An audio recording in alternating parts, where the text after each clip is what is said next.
Zdravo svima i dobrodošli nazad na moj kanal. Koliko vas posećuje zoološke vrtove? Da li ste tokom neke od posjeta primetili nešto poput ovoga? Ne, čekaj, pogrešna slika.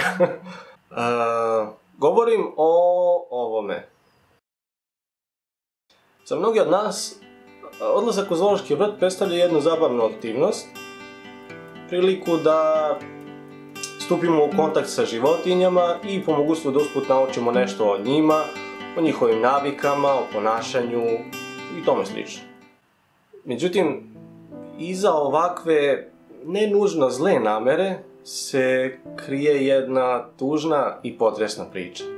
Zoološki vrtovi su u osnovi zatvor, mesta na kojima se životinje drže protiv svoje volje, lišena osnovne potrebe i instinkta svakog stvorenja koje nastanjuje ovaj svet, a to je potreba za slobodom. U pitanju je nešto sa čime može svako od nas da se poistoveti i da zamisli sebe u takvoj poziciji.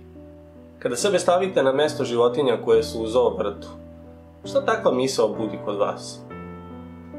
Na pitanje je da li iko od nas želi da podrži nasilje nad životinjama, pretpostavljam da bi veći deo nas reagovao sa gađenjem i negodovanjem. Šta više, svako od nas će reći da je glavni razlog posete zoo vrtu upravo ta ljubav prema životinjama i želja da ih malo bolje upoznamo. Logično, zar ne? Međutim, da li je zaista tako? Tačnije, da li je zaista opravdano da i pored svih pogodnosti koje imamo danas, pogodnosti kao što je televizija ili internet, i dalje svesno podržavamo i učestvujemo u zlostavljanju životinja, isključivo zarad zadovoljenja nekih naših želja i prohteva. Govorimo o osjetnim stvorenjima koje imaju svest o sebi i imaju svest o okolini, stvorenja koja reaguju na bol i na patnju i u stanju su da obole od različitih oblika mentalnih poremećaja. Jedan od takvih poremećaja je životinjska psihoza. Poremećaj koji se često javlja kod životinja koje su u zatočeništvu i koji se često manifestuje kroz različite oblike. Neki od simptoma ovog poremećaja su šablonsko kretanje, zatim čupanje perja ili delova kože ili tela, zatim pomahnitalo njihanje, prekomerno lizanje ili timarenje, prejedanje i potencijalno prerana smrt. Do sada je sprovedeno mnoštvo zvaničnih istraživanja na ovu temu. Ukoliko vas interesuje koje su to istraživanja i želite detaljnije da pogledate, posjetite link iz opisa.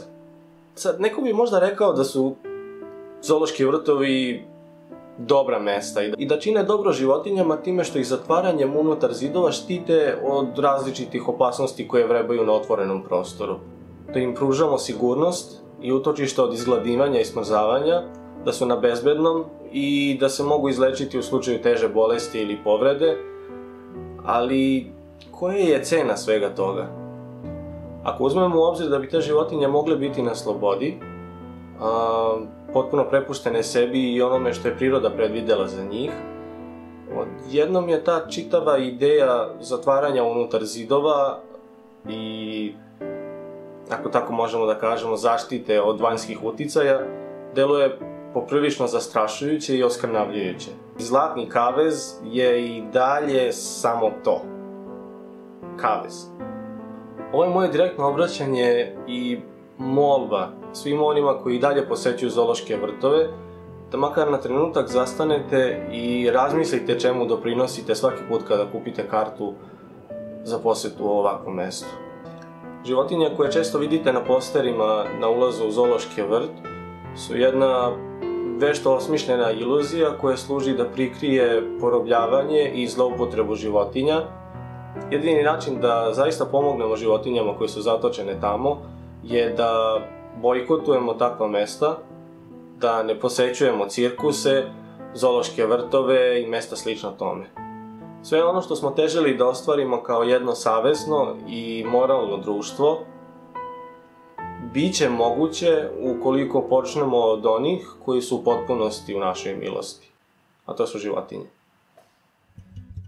Eto, to je sve što sam imao da kažem u današnjem videu. Ukoliko vam se dopada ovaj video, molim vas da pritisnete like, da se pretplatite na moj kanal i da podelite ovaj video sa svima koje poznajete.